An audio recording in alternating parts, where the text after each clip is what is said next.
Dear colleagues, it is my great honor and pleasure to greet Professor Dr. James Birx, world-known anthropologist and professor of anthropology.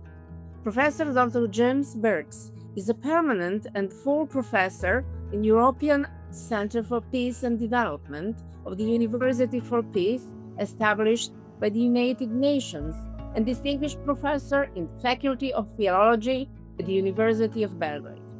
As an author of over 500 academic publications, Professor Dr. James Birx has been an invited visiting scholar at the University of Cambridge and twice at the Harvard University, as well as at many colleges and universities around the world. Now, I will give the floor to the Professor Dr. Liljana Maropovic. Thank you very much. Thank you very much, Professor Tasevska. I would just like to introduce a few more wonderful facts about our dear Professor H. James Birx. We are privileged to have in our professorial corps here at ECPD of the United Nations University for Peace, the greatest social and cultural anthropologist of our day and age, Professor Birx. Professor Birx is also a professor emeritus of his Canisius University from New York, where he has spent all his active working life. And this was always a basis of his research and his interests. And this is where he returns with publications as well as with this glory and fame, which he has decided to share with us gathered around his lecture today. It is not only a great honor and privilege to have Professor Birx among us, it is also a great source of learning, a permanent source of learning for all of us. His research and his work has always been entirely multidisciplinary and very broad in its outreach. He has published and edited and contributed to some of the most important publications published by the famous publishing house Sage. Let me just mention a few of them, a few of these 500 publications. This is the 5-volume Encyclopedia of Anthropology. These are enormous volumes, A3 size, absolutely perfectly written and edited. Then a 3-volume Encyclopedia of Time, published again by Sage. And we know how prestigious Sage is as a publisher. And also a 2-volume Encyclopedia of Anthropology in the 21st Century, likewise by this leading world publisher in our humanities and social sciences field. Professor Birx's book got the highest achievement prize, and it was really honored and is known throughout the world. He did a lot of research in the Galapagos Islands, also with Berute Galdigas. The study of the behavior of chimpanzees is eternal. And of course, starting with his doctoral dissertation, which was actually inspired by the work of Pierre Teilhard de Chardin, under the famous leadership of his mentor, Professor Frank Frost, whom we are celebrating in this lecture this evening, has given new perspective, new dimension, and has thrown new light to our view of social sciences, not only of cultural anthropology, but also of our view, which gathers together, joins up the evolution theory with other paradigms that we find so useful in the social sciences and humanities as we know them today. I will not take up any more of your precious time. I will ask Professor H. James Birx to take the floor and deliver this lecture that we have all been looking forward to so much. Professor Birx, the floor is yours. I want to welcome everybody to my presentation, which is on a very incredible human being, Pierre Teilhard de Chardin. Teilhard was an interesting intellect because he was interested at one and the same time in science and theology. In fact, he will spend his life trying to synthesize evolutionary science with process theology. So let's take a look at his life and his thought, which is, as I said, an incredible journey. It began with his childhood in southern France, where he had an interest in pebbles, which evolved into an interest in rocks and fossils as a geologist and paleontologist. Now, Teilhard's worldview went far beyond the beliefs of and ideas of Aristotle, Augustine, Aquinas, and in fact, his vision went far beyond the worldview of Charles Darwin. It began as a result of his, as I said, interest in fossils and rocks. As a youngster, he strived to find a permanent substance. He was interested in permanence, and he thought that he found something permanent in a piece of plowshare, which he buried under the porch of his home until after a thunderstorm a few days later, when he went to see his so-called genie of iron, he found that it had rusted. He tells us that he then threw himself on the ground and cried the bitterest tears of his life.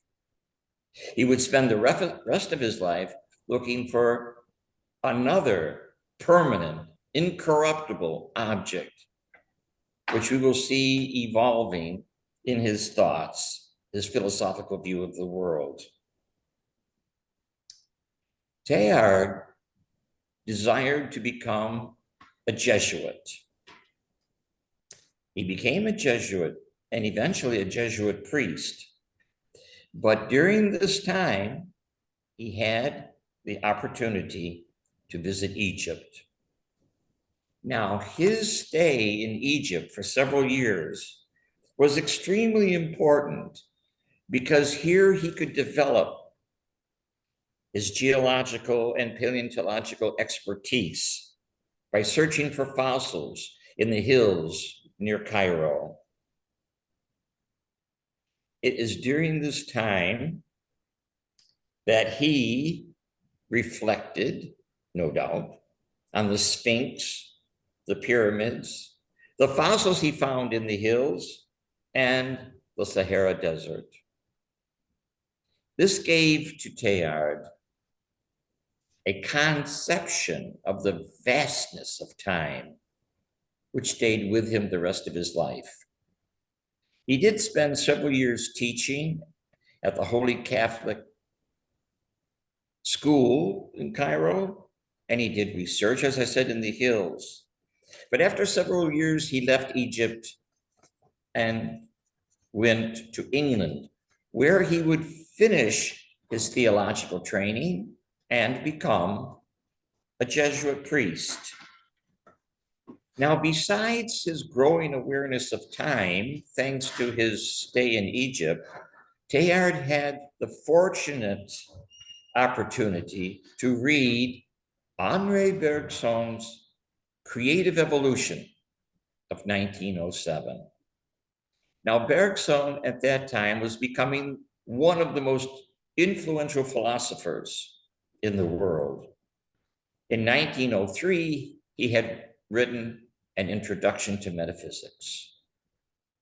Bergson argued that there is a separation between the natural world of science and reason on the one hand, which deals with objects, and reality itself as he saw it, which is known by the human being through the use of intuition, which involves time, flux, and in fact, evolution as a creative process.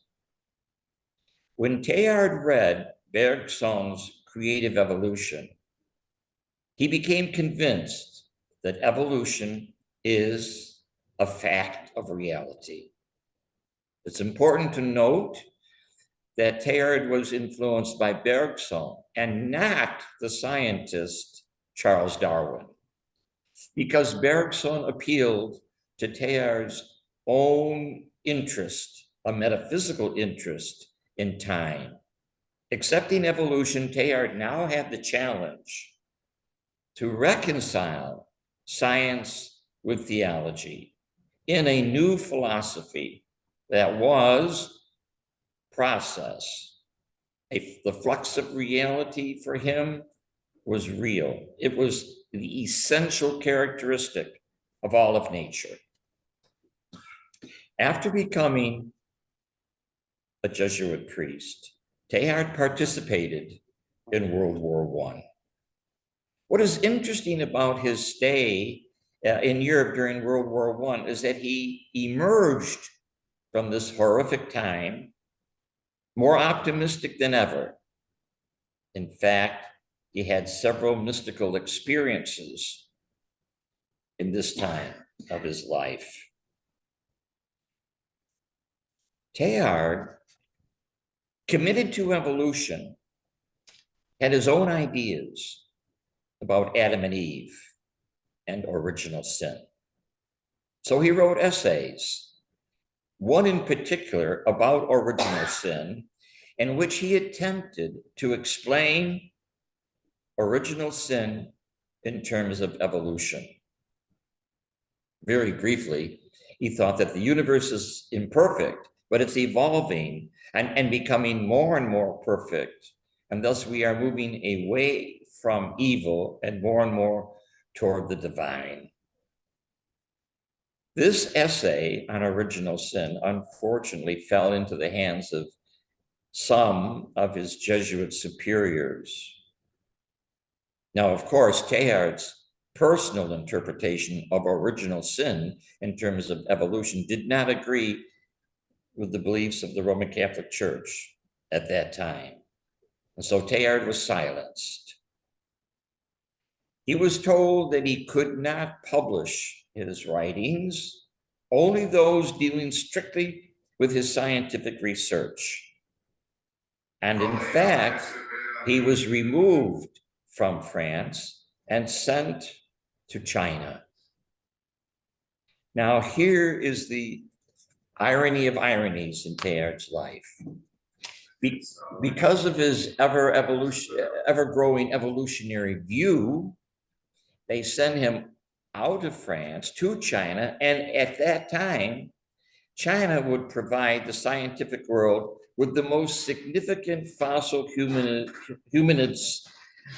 site in the world. And Teilhard, who was in Peking, would participate in research at this fossil site, Zhao Cao Dian. He became world famous for contributing to the geology and paleontology of this site. Also during this time, he had the opportunity to do research in the Ordos Desert in Inner Mongolia. And while he was there, reflecting on evolution, no doubt reflecting on human evolution in particular, he wrote his first book, The Divine milieu.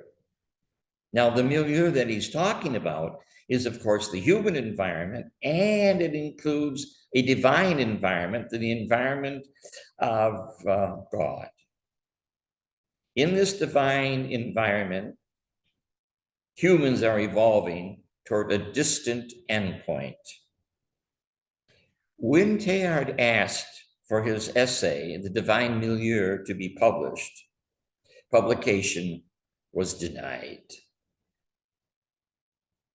Now, following his stay in the Ordos Desert, he returned to France and then was sent back to China, to Peking, China, where he participated, fortunately, in the excavation of the cave at Chardin, where the all-important fossil hominid evidence belonging to Peking man, or Pithecanthropus pekinensis.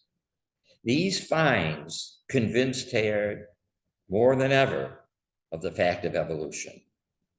As a geologist and a paleontologist, he contributed to the analysis and interpretation of the rocks and fossils and artifacts found at Chardin.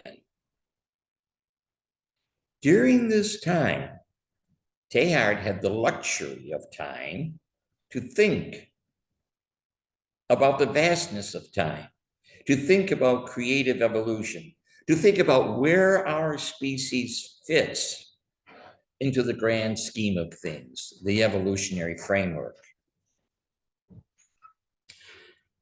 He wrote The Phenomenon of Man, pages each week, over a period of 2 years, from 1938 to 1940. Finally, his synthesis was finished, and he asked for permission to publish The Phenomenon of Man. But as with his first book, The Divine Milieu, The Phenomenon of Man was denied publication. And of course, Teilhard was devastated. Many essays, articles, and books on Pierre Teilhard de Chardin deal with his struggle with the Roman Catholic Church to publish his book, The Phenomenon of Man. But these books, essays, and articles many of them fail to explicitly discuss Teilhard's philosophy of evolution. What did he think about evolution? Why was it so controversial for the Roman Catholic Church? Let me give you the 4 basic concepts of Teilhard's synthesis of evolution. Concept number 1, the universe is not quintessentially matter or energy, but it is essentially spirit. So for Teilhard, we are evolving in a spiritual universe. Secondly, evolution, at least on the earth for Teilhard, is following the law of complexity consciousness. That is, through time, the products of evolution are becoming more and more complex and more conscious, until we get to the human being, who is the most complex animal we know of, and whose consciousness is actually self-conscious. Thirdly, critical thresholds. Teilhard believed that from time to time, a critical threshold is crossed in the process of evolution, and a whole new level or realm, or as we will see, circle of evolution emerges. The first critical threshold was between energy, between energy and matter. The second between matter and life. The third between life and thought. And now, eventually, there will be a sphere of spirit. This brings us to his 4th concept, the omega point. For Teilhard, evolution is evolving toward a final goal, an ultimate synthesis of the consciousnesses of human beings with a supreme being, the personal God of Christianity. He called this endpoint the omega point, or point omega. These were his four basic ideas. One, a spiritual universe. Two, the law of complexity consciousness. Three, critical thresholds. And four, the omega point. If we take a look at his synthesis, we see that there are these three spheres on the finite sphericity of planet Earth. Geogenesis resulting in the geosphere, the material Earth. Biogenesis result in a layer of life on this planet.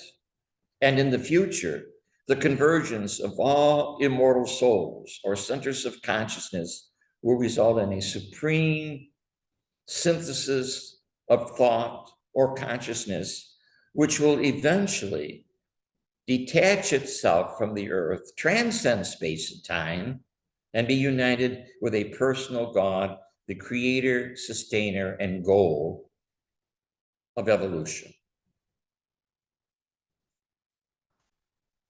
Towards the end of his life, having been subjected to severe criticism by some of his superior Jesuits, Teilhard wrote a third book, Man's Place in Nature, the Human Zoological Group.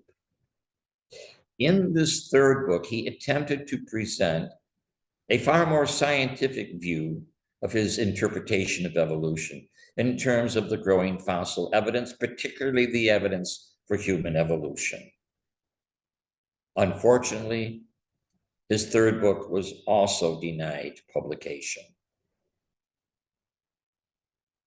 Exiled from France, Teilhard was sent to do research in New York City. Now, it must be acknowledged that he could do his scientific research.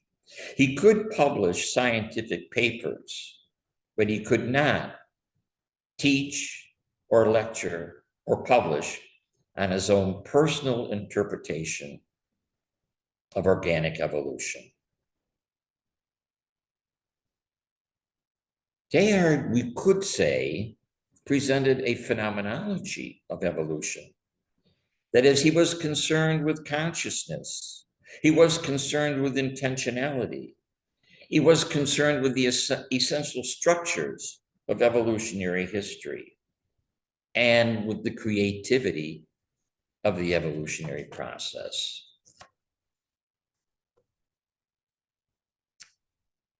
Exiled from France, more or less alone in New York City, except for scientific friends and a few personal friends, Teilhard became a broken man.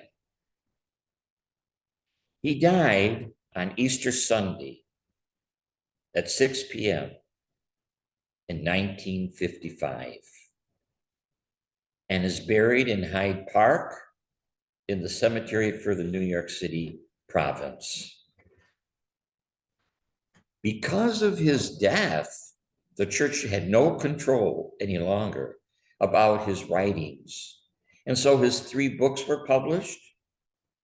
Numerous letters, essays, and articles were now published, those dealing with his philosophy of evolution. Unfortunately, only 2 years before his death, did Watson and Crick at the University of Cambridge discover the model of the DNA molecule. This would have helped Teilhard in his analysis of evolution, but I doubt it would have changed it very much, because Teilhard was, as I said, committed to the personalization, the spiritualization of evolution in terms of the human species. As he saw it, evolution was from the inorganic through the organic to the superorganic, the human world, and will end with God at the omega point. Now, I'd like to compare Teilhard with two intellectuals, one, Galileo. You could argue that Teilhard is the new Galileo, silenced by the Roman Catholic Church because he discovered not that the earth isn't the center of the universe or that the earth moves around the sun, but he discovered for theology that species move, species evolve, including our own. And like Galileo, Teilhard had been silenced. Now, another intellectual beyond Galileo, who Nietzsche reminds us of, is Friedrich Nietzsche, the German philosopher. Now, Nietzsche claimed that God is dead. He was an atheistic existentialist. Now, Teilhard, of course, would never accept this, but Teilhard was concerned with involving God in his synthesis of evolution. Teilhard wrote that human values will become beyond good and evil, but not beyond good and bad. And Teilhard's values, as I said, are grounded in Roman Catholicism. A modern interpretation of Christianity, which would include the fact of evolution. For Nietzsche, the universe is finite, the universe is spherical, it cycles over and over again in exactly the same way. Nietzsche's colossal idea of the eternal recurrence of the same. Interestingly enough, if this is true, this gives everything that exists, has existed, and will exist immortality. That is, Nietzsche has lived an infinite number of times. Teilhard, for Nietzsche, will live an infinite number of times.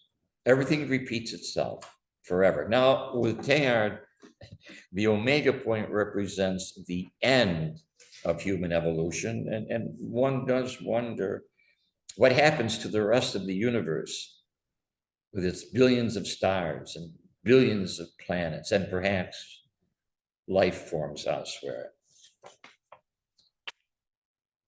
If we take a look at Teilhard's controversial but interesting life, what were his final influences? One, the fact of evolution. As a Jesuit priest, Teilhard embraced the factual theory of organic evolution. He never doubted it. Two, he's an example of the value of scientific research, critical inquiry, and open investigations. He recognized the convergence of our species on this planet. In fact, he envisioned the coming of the internet. Information instantaneously circling around the world and shared by all human beings on this planet. And he knew that there would be the need to modernize theology and religion within a comprehensive framework or perspective of evolution. How may someone else interpret human evolution? Well, they could be a scientific naturalist and have a dynamic worldview grounded in secular humanism, anticipating transhumans and posthumans, and something that Teilhard was unaware of, the coming of artificial intelligence. The convergence of nanotechnology and bioengineering to produce a new form of human life. In fact, something perhaps beyond what would be recognizable as human life. One could take a truly cosmic perspective and not limit himself or herself to the planet Earth. One could argue that the end of human evolution has a sidereal destiny, for our descendants could exist on other planets, on other worlds, even beyond our solar system, in fact, possibly beyond our galaxy. There's also the possibility that our species in the future could become extinct. Now, Teilhard must have been aware of extinction throughout organic evolution, but he never considered the possibility that our species would leave the earth or that our species would become extinct. Again, probably for theological reasons, he remained optimistic. We here today celebrate the 70th anniversary of his death, realizing that he is a very important thinker in terms of representing and contributing to an engaging interpretation of evolution, whether one accepts it in part or in whole. We do not forget the Jesuit priest and scientist Pierre Teilhard de Chardin on this, the 70th anniversary of his passing. In conclusion, I want to thank 4 individuals who have been very instrumental in the progress of my intellectual development. Marvin Farber, Liliana Markovic, Frank Frost, and my friend Branko Milicevic. I thank all 4 of them. I'm eternally grateful to each of them for helping me on my own journey, my own evolutionary journey. Thank you. Thank you so much, Professor Birx, for this magnificent lecture and for this so insightful analysis of the great scientist and the great Jesuit who marked the scientific thought of the 20th and, of course, of our centuries. I would like to say that we have learned a great deal and that we, helped by your research and by your insight, have become aware of this specific angle through which Pierre Teilhard de Chardin has viewed the evolution of human race, of human brain, of human beliefs, of this particular blend of science and the wider worldview, because that's what his theological background actually added to his life, even though it was an unsurmountable stone in his lifetime. It still helped him become an original thinker and a most unique scientist. I cannot thank you enough. And again, I cannot say how incredibly proud we as professors at ECPD all are of your research, of your contribution, and of your own unique scientific worldview. We were blessed this evening by the presence of Professor Frank Frost, Professor Gnart, and many other distinguished professors, Professor Ziesel, and many other distinguished thinkers and our students, many people online. So I would like to ask Professor Tasevska to ask for the questions that there are in the audience in the hall, and I will ask the online audience to pose some questions that they would like to ask you in order to understand in more depth what you have so beautifully outlined this evening. So Professor Tasevska, please ask the audience in the hall to ask questions first. Are there any questions in the ceremonial hall audience?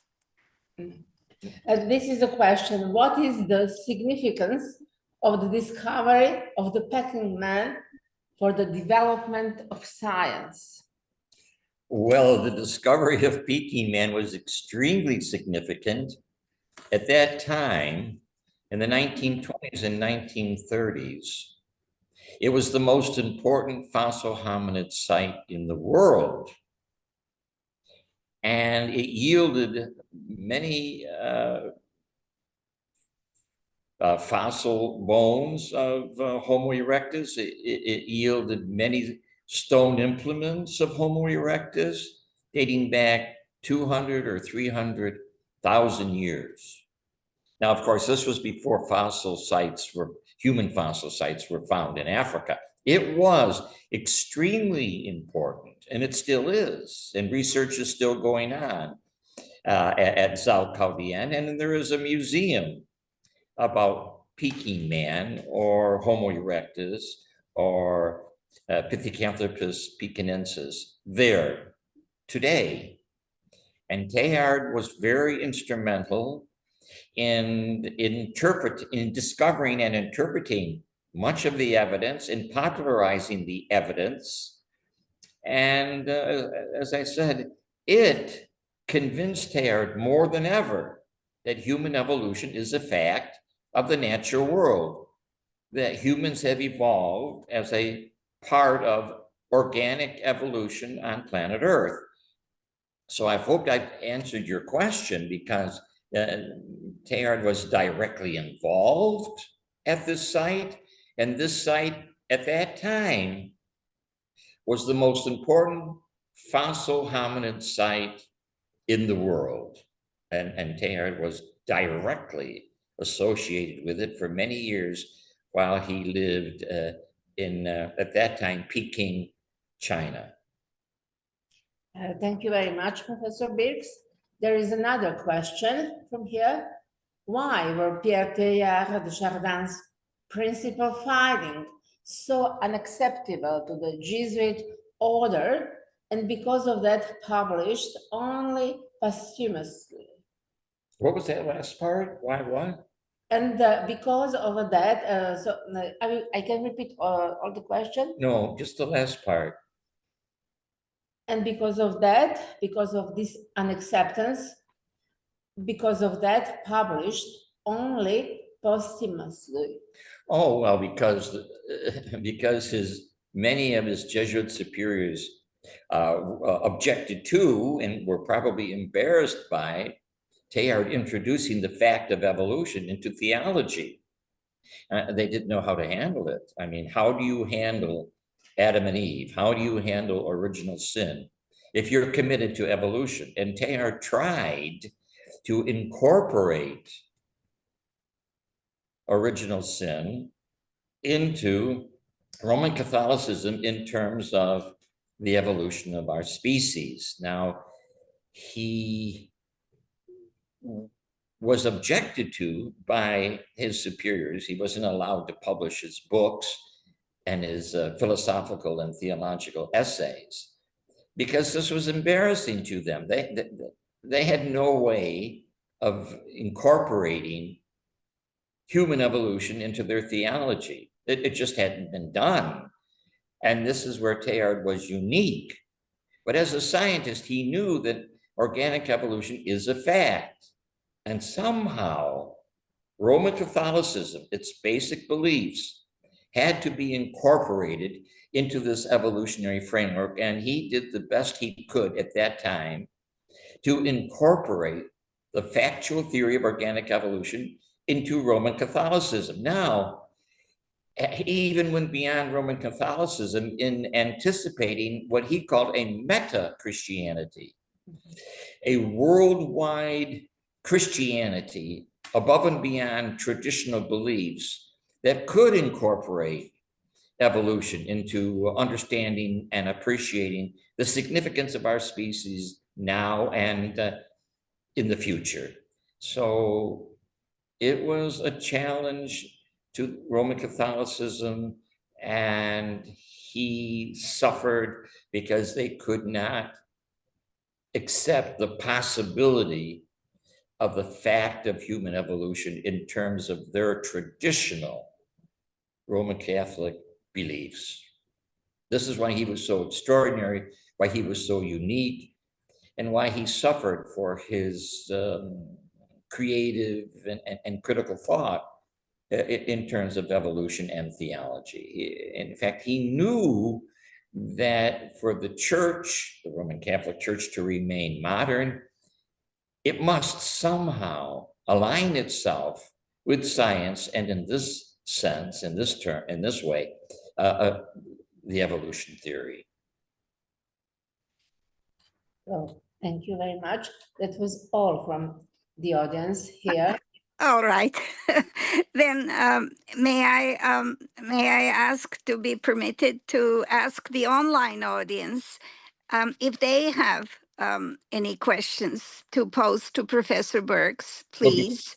Professor Markovich, do you have a question? Yes, I do. I was just modest and I wanted to give the floor to other people first, but I can pose my question first. Thanks. And still ask the online audience to think of their questions, because this was a very thought-provoking lecture, and a very deeply significant for all of us as human beings and as scientists, and of course also as mostly believing men and women. If you allow me, I will pose my question. I really want to know a bit more about the time of Pierre Teilhard de Chardin, who was evidently not only a Jesuit, a devout Jesuit priest, but who was also a great French patriot, who went and fought for his country proudly in the 4 long years of the First World War, who suffered a lot of pain on the battlefield because he lost his brothers and saw many, many, many people dying around him. As the Psalm 91 would say, and you can see the people die next to you, 1,000 people die next to you, and you can see 10,000 people die by your right hand side. He actually lived these words of the Psalm of the Bible, and he was saved by the Lord. He came back without any physical injuries, though his psyche, his soul was deeply affected by his experience of the First World War.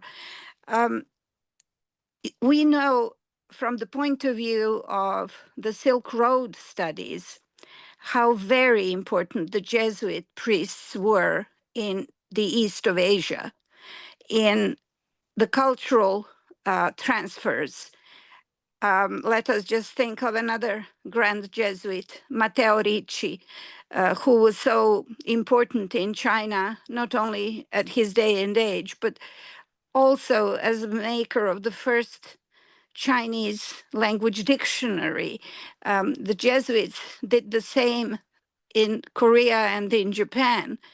And even now, one of the most high quality universities in Japan is a Jesuit university, the Sophia University in Tokyo, Jochi Daigaku. The Jesuit priests were so full of knowledge, so knowledgeable, and always having such a multidisciplinary view that it seems to be such a pity that the greatest of them in the 20th century, Pierre Teilhard de Chardin, who actually made a fantastic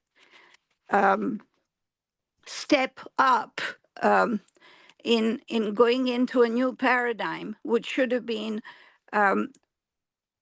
an evolutionary cognizance of a man who believes in the Christian faith, was so prohibited either by petty friends or colleagues, other Jesuits, jealousy, or envy, or by the superior priests of the Order of Jesus, who did not have enough capacity to understand what he was trying to do. He was actually trying to evolve the Christian faith so that it could go on functioning in the changing world, because he was very aware of the fact that the scientific discoveries that he arrived at were true, were the facts. And he tried very hard to find a place for these facts within the Catholic dogma, or generally Christian dogma, because he knew that that was necessary for the continuance of this dogma itself, but he was not understood. And this is why his works were published only after his death. It was a time, I mean, his work in China was at the time of another great scholar, that was Sir Joseph Needham of the University of Cambridge, who wrote the 5-volume History of Science in China, making it for the first time widely known to the West what the traditional Chinese science, medicine, as well as alchemy, gave to the world, to humanity. And it was the time of colossal steps in the world of science and also in the world of the history of thought. So it was a shame that his works were not published before the Second World War, when they were written, or even during the war, because I think his work could have influenced humanity much more powerfully than in the 50s, when after his unfortunate death, his works were finally published. So please explain to us why his superiors could not understand the magnificence of his findings and of his worldview that he bequeathed to humanity in his works, which they prohibited from publishing. Well, one thing that comes to my mind is that they were not prepared for an evolutionary interpretation of Christianity, life, and our species and the future. They had not studied evolution. It was something that I think they saw as a threat to their traditional beliefs.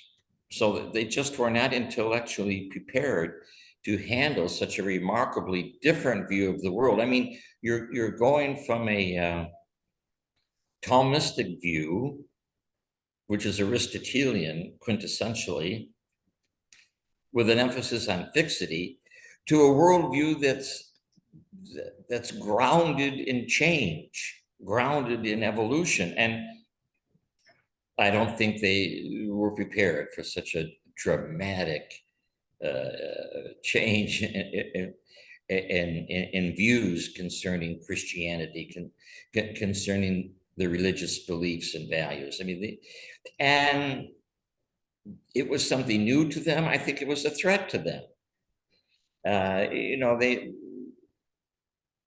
How would they incorporate Teilhard into their traditional views unless they embraced his evolutionary framework, which of course they were not intellectually prepared to do?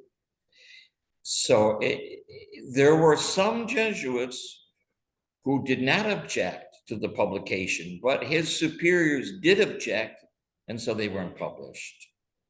Now, it's a sad commentary on his superiors, some of them, that they did not give him the opportunity to express himself in print.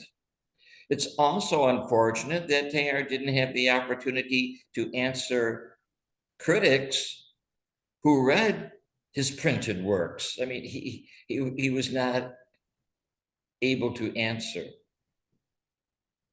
religious thinkers or scientific critics. And he was, as I said, more or less at the end of his life alone. And he never saw his books published. And so this as an author, I know how disturbing and how sad it would be, and really devastating it would be not to have your life work presented in books unpublished. I mean, we can only imagine how it bothered him at the end of his life in New York City to realize that he would die without his books being read by anybody else. A very sad situation for him.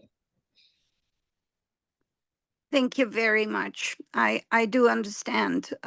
And this made us all so impoverished, because if he were alive at the time of the publication of his key works, he could have explained his paradigm in a much more persuasive and clearer way to the humanity, to the whole intellectual community of the world, and could have made things change much more rapidly, and contributed a lot to the development of science and human thought. It's to Sir Julian S. Huxley's credit, a great evolutionary biologist during that time, one of the founders of the so-called synthetic theory of organic evolution, which incorporated natural selection and genetic variations with population studies, that he wrote the introduction to the English translation of the phenomenon of man, which gave it quite an aspect of prestige, that Huxley would introduce Teilhard's work. But of course, Teilhard had passed away, and he was never to appreciate the publication of the phenomenon of man or Julian Huxley's kind thoughts about the work. So it's an all-around sad situation for the Jesuit priest, Pierre Teilhard de Chardin, who we honor today. I think whether one accepts Teilhard in part or in whole, or just rejects him, one will benefit in some way from reading the phenomenon of man. How he was so creative, and how he foreshadowed the internet, how he recognized the convergence of our species, how he saw coming out of the human diversity, which he experienced in Egypt, an emerging unity. So these are all great insights on his part, but they went beyond most of his contemporaries. No, one remembers Giordano Bruno, who argued for an infinite number of stars and planets and intelligent beings on other worlds. And he was tortured and burned alive at the stake because it didn't agree with the Aristotelian or the Roman Catholic view of things. So people have literally been intellectually and in some cases physically and mentally destroyed by a myopic view of things. But these thinkers like Bruno and Galileo and Teilhard and many others are to be commended for their open inquiry and going and having their critical thought expand our view of our species and of the world, despite and not be just grounded in a narrowly conceived past philosophy of things. So I mean, so Teilhard belongs with Bruno and Galileo and many others. You could say even Nietzsche himself, who tried to expand the human conception of the world, life, and our species. Indeed. Thank you so much, Professor Birx. Let us give the floor to other online speakers and viewers who would perhaps like to pose a question. Please feel free to pose a question to Professor Birx. May I? Of course, please do. Professor Dr. Boris Cizel, our Thank you. most distinguished professor from Ljubljana, Slovenia. Thank you, Professor Birx, for bringing us closer to understanding the conceptual framework that Pierre de Chardin was working on. My question would be, in reading his texts, would you have a feeling that he has questioned himself the reasons why human evolution is relatively slow? By that I mean that in all these centuries, humanity has still not gone beyond violence and exploitation of man by man, while of course now we are much more aware, and during his lifetime he probably would have been, that there are ways how human race can be more humane and therefore of course also more successful. Well, if I understand your question, Teilhard was always an optimist. Despite his experiences during the war, which Professor Liliana Markovic referred to, despite his own personal sad experiences, particularly concerning the publication of his works, which were not allowed, he remained an optimist. Even though he was a broken man near the end of his life, he was more or less optimistic. He thought that the human species would evolve and would improve as it became more and more collective. and he had great hope for the human future. So he was not discouraged by the wars. He was not discouraged by the evil in the world. In fact, he thought that through time, evil will diminish, and this divine milieu that he spoke of will increase until it reaches this omega point, which would be the ultimate end of the evolution of consciousness in this divine center, which includes all human beings, their immortal souls, with a personal, loving, creative God.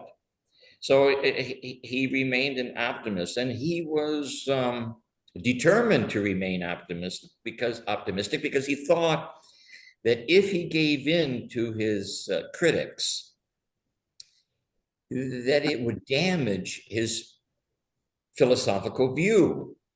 He wanted to be optimistic because he believed that that is the only course that our species can take if it is to survive and reach this divine goal as he saw it. So despite his own personal struggles, he remained optimistic in order to, you might say, personally verify his positive view of human evolution, not only for now, but for the future.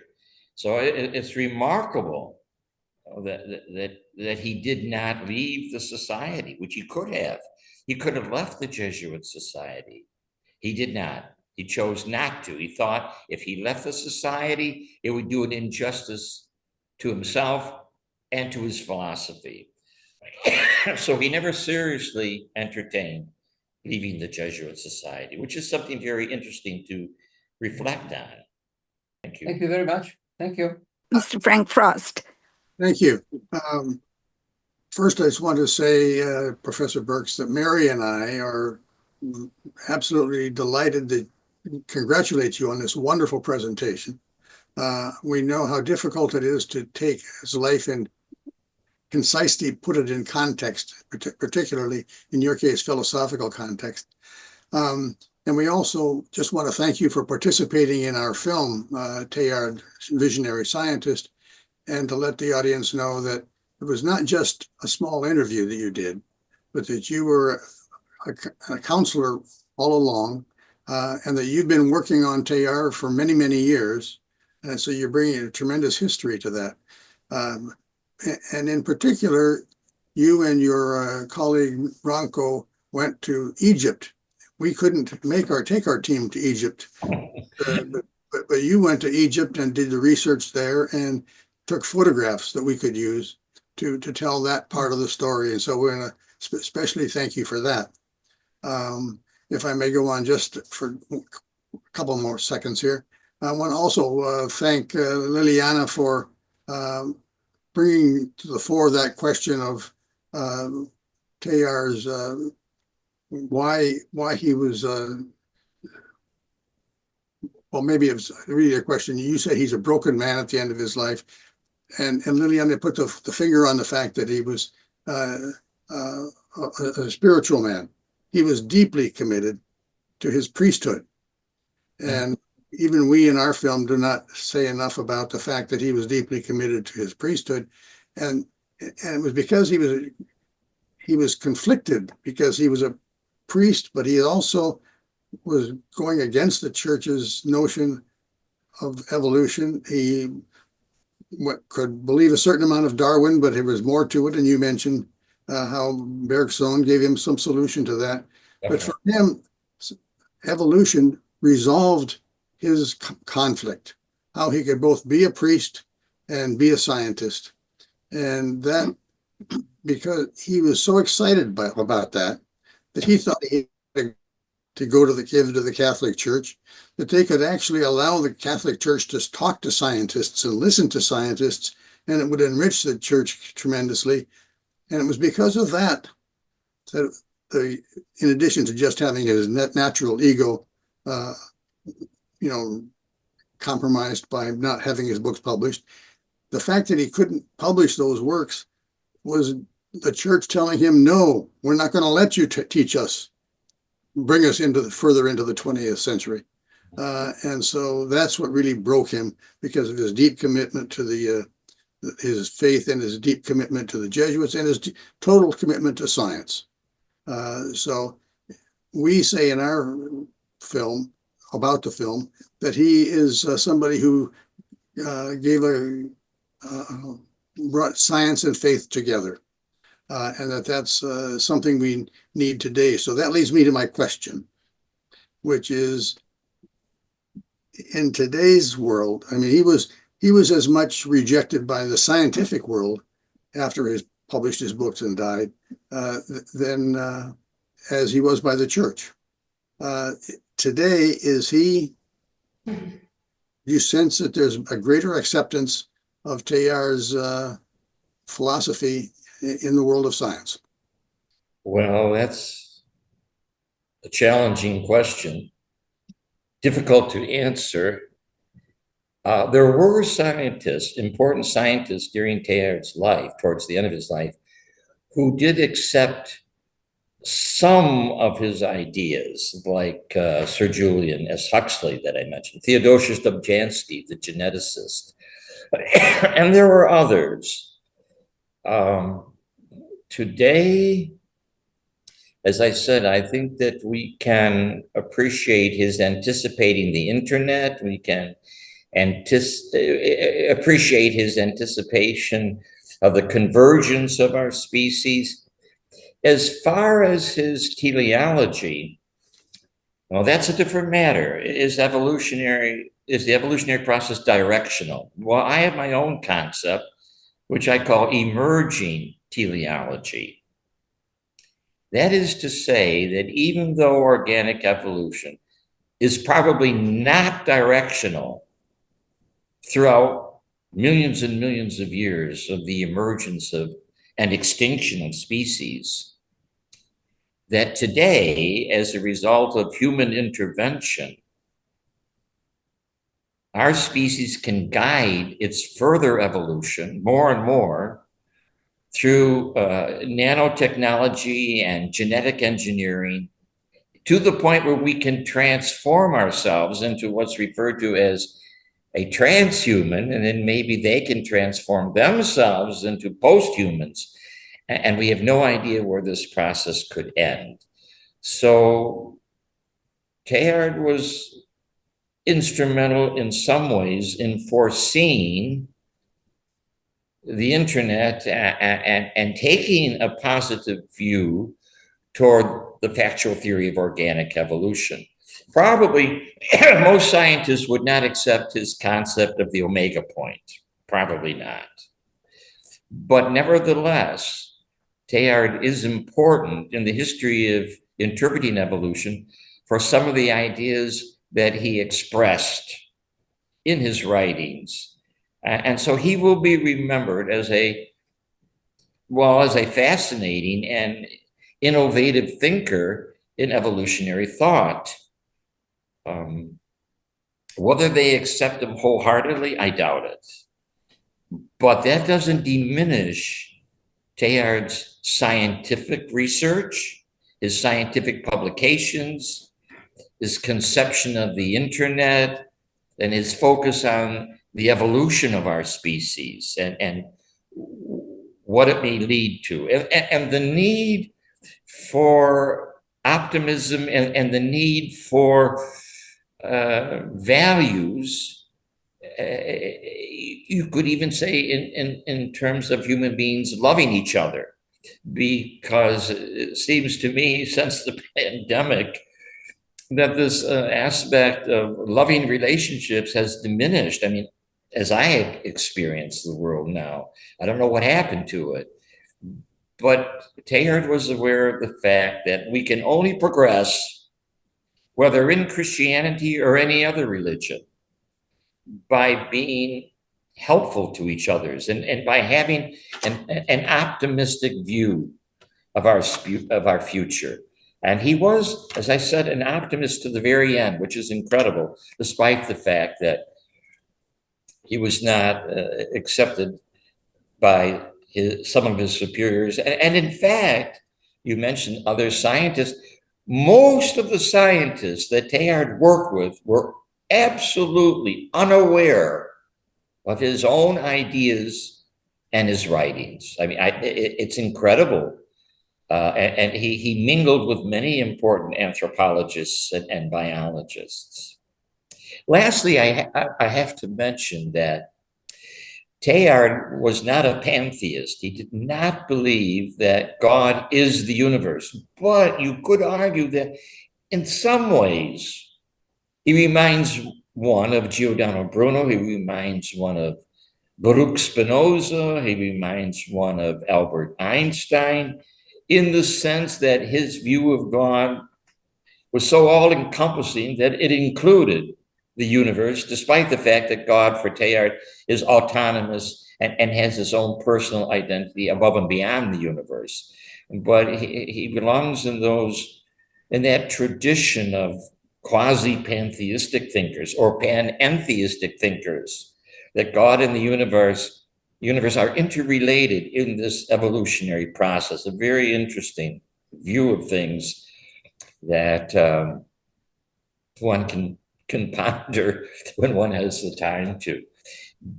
But as I said, we are happy to remember him today. He deserves to be remembered, and he did have some very important insights about the future of evolution. Although I must say, it's ironic that only a few years after his death, Neil Armstrong walked on the surface of the moon, and I don't think Teilhard ever thought of such a thing happening. So you can see how fast science and technology progress. Thank you. Thank you so much, Professor Birx, for your excellent, wonderful, inspiring answer. And thank you so much, Professor Frank Frost and Madame Mary, for this great question and this great view, and also this unsurpassable 2-hour documentary, very, very spirited and full of knowledge and great angles of insight about Pierre Teilhard de Chardin. Let me encourage everyone who ever watches this Zoom production that they see Teilhard, visionary scientist, produced by Frank Frost and Mary Frost. It's an outstanding introduction. It's 2 hours long, but it literally flies by. Yes. I was so impressed, among other things, with the beautiful cinematography and the wonderful historic clips from the world wars. It's just incredible.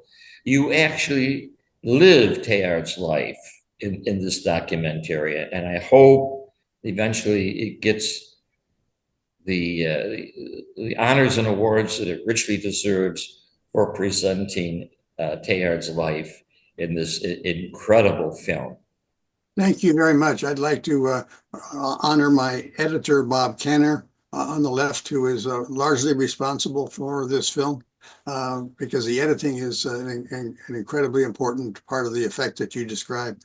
As a practical matter, I will send to you, Liliana and James, a link that will allow anybody, even internationally, to directly stream the film, so that anybody who's interested can watch it. Thank you so much. This will be a wonderful opportunity to deepen our understanding of Pierre's worldview, which I think is so precious for us to understand. Thank you so much again, Professor Frost, Madame Mary, and Professor Canner, and all other people who contributed with their patient work and inspired insights to the beauty and the perfection of your film, of this great achievement. And I would like to thank our assistant, Mr. Branko Milicevic, for his beautiful photographs, which he took with so much love and dedication, that contributed to some lovely scenes in this great film, which we will enjoy, which I enjoyed, and which we will all enjoy thanks to your generosity from now onwards. This is certainly a landmark, and I somehow believe that Pierre Teilhard de Chardin's time is coming, because we need to find solutions. Even if we don't accept his worldview, we will come to our own worldview, which will somehow harmonize the church dogma, the teaching of Christianity, and the advancement of science, which is galloping at the moment. I mean, now we have artificial intelligence, which is sort of coming in full force and at great speed. So we need to adapt, otherwise we will become extinct as a species. Thank you so much. Excuse me, are there any more questions from the online audience, please? Yeah, this is Bob Canner, the editor of the film. Oh, hello, thank you. Please go ahead. Thank you, Professor Birx, for your participation. The camera loved you, so you did great. In the first iteration of the film, which was about 3.5 hours, we had the Scopes monkey trial. And I'm curious if Teilhard even ever knew, because of the communications of the day, if he even knew about it and what you think he might have thought about it. I have no idea if he knew about the so-called Scopes monkey trial. I think he would have been appalled, to say the least, because for him, there was no question of the fact of evolution. It's a matter of interpretation from evolutionist to evolutionist. But to have the creationists ridicule a scientific fact, I think he would have found it abhorrent. And there certainly was no place for him at this so-called trial, because he was all for convergence, the convergence of humanity, the convergence of science and theology, the convergence of facts and concepts, the convergence of values on a worldwide scale. And this little trial in Tennessee, although it was very popular, and some claim it was partially contrived, would certainly not appeal to him. I mean, what would he do if he was there? I mean, but can you imagine Pierre Teilhard de Chardin sitting in the at the trial? I can't even imagine such a thing. But it is a part of intellectual history concerning the acceptance of or rejection of evolution, and we can't ignore, but we can see how dangerous a little knowledge can be. I mean, those people against evolution couldn't pass a kindergarten question on evolution. You know, it's just amazing how people will believe what they want to believe and ignore overwhelming empirical evidence.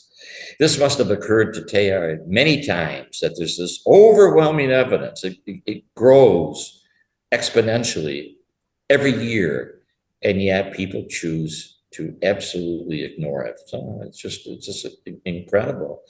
I guess you have to fight the good battle, the good war, and hope that eventually truth wins out. And for Teilhard, the truth was, of course, convergence and synthesis. And he's to be admired for that. I mean, he never gave up the idea that somehow evolutionary science and Christian values, Christian beliefs could be reconciled, if not during his lifetime, perhaps decades in the future. So if I may just add an ironic coincidence, this is the 100th anniversary this year of the Scopes monkey trial in Tennessee, in which a teacher was convicted of breaking the law by teaching evolution. In the same month and year that was going on, Teilhard was being censured by the Jesuits. That's the same month and year that he was exiled to China. And so we're kind of celebrating two things this year. Well, I think we're celebrating one thing more than the other.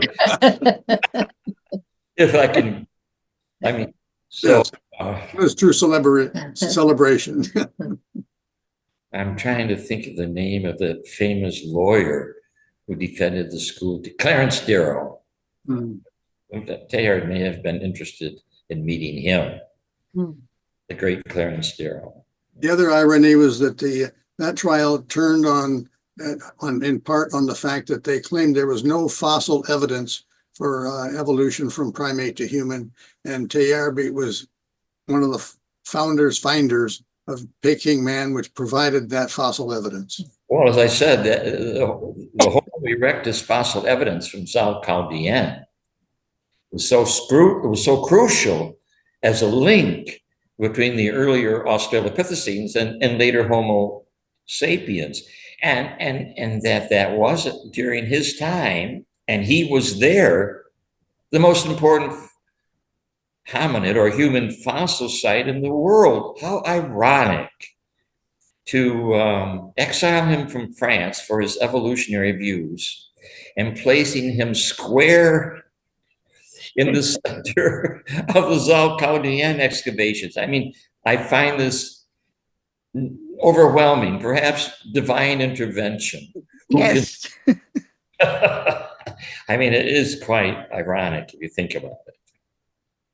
But it is really divine intervention, because this is a small fact, but it is a fact that justifies the need to harmonize the religious dogma with Pierre's very hard work, very consistent and continuous work on discovering the Peking Man, because he was digging as well as Yes, he in was. my opinion, more difficult part, and that was taking the evidence out of China at the time. Just remember the years. Yes, the war was going on. Yes, and he took out that they had a caravan with horses, etc., saddled by all these excavation materials. That was a real success. That was a real achievement. Just to take out this evidence and preserve it and take it to a safe place. Well, they, So yes, exactly. so this was this just had to happen that way so that the academic community of the world could have the proof for the missing link, for the so-called missing link. And this is where Pierre's greatness is yet to be discovered and analyzed and more celebrated. And this is why I admire you and Professor Frank Frost and Professor Ganner for making this wonderful film, for writing about Pierre Teilhard, and for holding this evening in remembrance of Pierre Teilhard de Chardin, because I think his contribution, his very difficult life's contribution, is great and grand to the academic community of the world. Are there any more questions, highly esteemed colleagues? Hello, I have a question. Hello. Hi, everyone. Thank you so much, Professor Dr. Birx, for your lovely presentation. My question is just a quick one.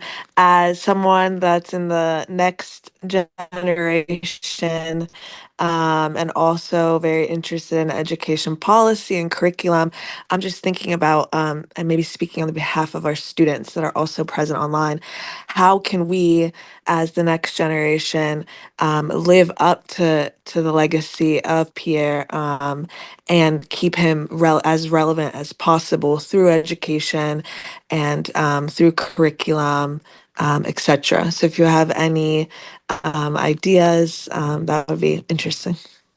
And this is our colleague, Ms. Yelisaveta Agatonovich, who is now in New York, if I'm correct. Yes. Thank Yes. you.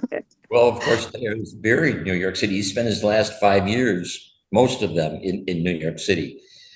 How to make Teilhard relevant, how to make him remembered for his work, is that the essence of your question? How to promote him? How? Yeah. Well, I would think, well, one way to promote him is for your students to watch Teilhard, visionary scientist, and to discuss Teilhard's life after watching this excellent documentary and what they glean from this film in terms of Teilhard's dedication to science, his dedication to the priesthood, and also they could, it would be difficult to read for some of them, The Phenomenon of Man, but what role did Teilhard play in the discovery of Peking man? What role did Teilhard play in envisioning United Nations in terms of a global civilization? In fact, it's interesting that this University for Peace was established by the United Nations, and here we are at its European center talking about Teilhard, who, of course, was in favor of uniting nations in a global noosphere, or a global layer of mind, or a global layer of thought for the benefit of everyone, for the survival of our species. So you could begin with the film, you could begin maybe with reading some of Teilhard's essays. And if this Zoom production becomes available, they could watch it. And let me see. Well, I think that's it. The film, his writings, and what do they think were Teilhard's lasting contributions? I mentioned some of them to the further evolution of our species, like the fact of evolution, of the coming of the internet, which is with us now, although Teilhard didn't anticipate the coming of artificial intelligence. And to my knowledge, and the convergence of our species, as I said. So he's very interesting and very important historically for anticipating a new view of the world in terms of human evolution, in terms of a collective consciousness, the unity of our species, which is necessary for its further progress, as I see it, as he saw it. I don't know if that answers your question, but No, it does. It definitely, it provokes discussion. some ideas about kind of like lesson planning and yeah, like making it, including that in kind of the humanities. I think it's a part of education that I missed, like this part.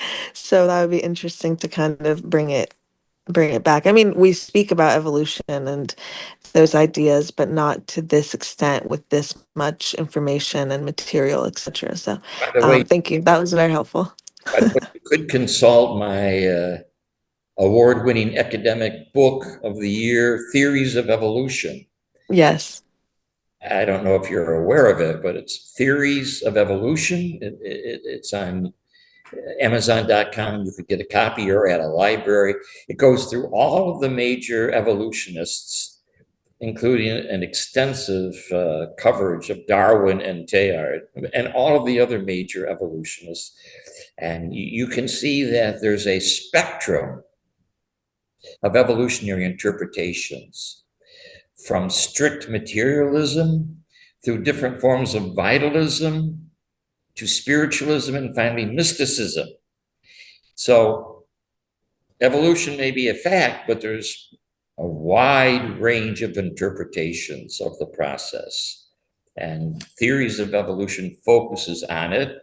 A later version of Theories of Evolution is called Interpreting Evolution. It's basically the same, but it's a later book, and you can consult these two books for different interpretations. And compare and contrast them, like comparing and contrasting Darwin with Teilhard, or Teilhard with Nietzsche, as I did very briefly. It's very interesting to compare and contrast Pierre Teilhard de Chardin with Friedrich Nietzsche. You can see how far apart they are, but they both present a theory of evolution or an interpretation of evolution. Thank you for your question, and thank you all of you for your questions. Yes, thank you so much for Professor Birx for answering all of these very, very challenging questions and thought-inspiring questions by your great answers. If there are no further questions, may I ask Professor Milica Tasevska to close this session?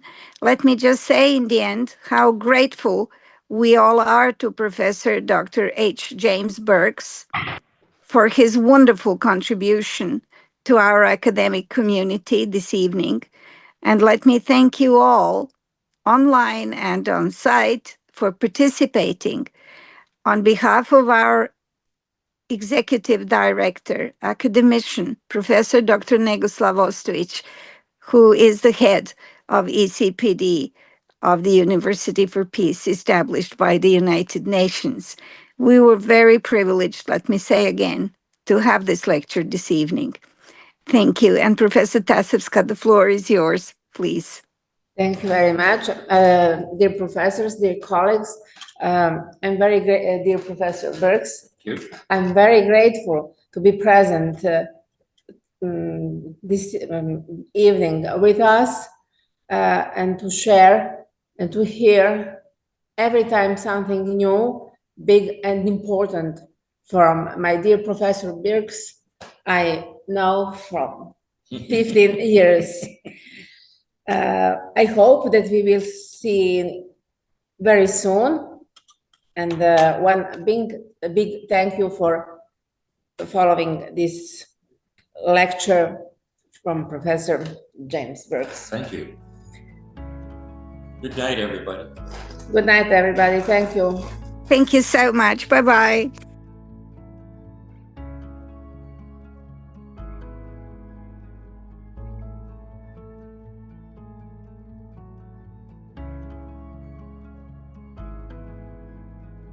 For more information about Teilhard and his vision, visit teilhardproject.com.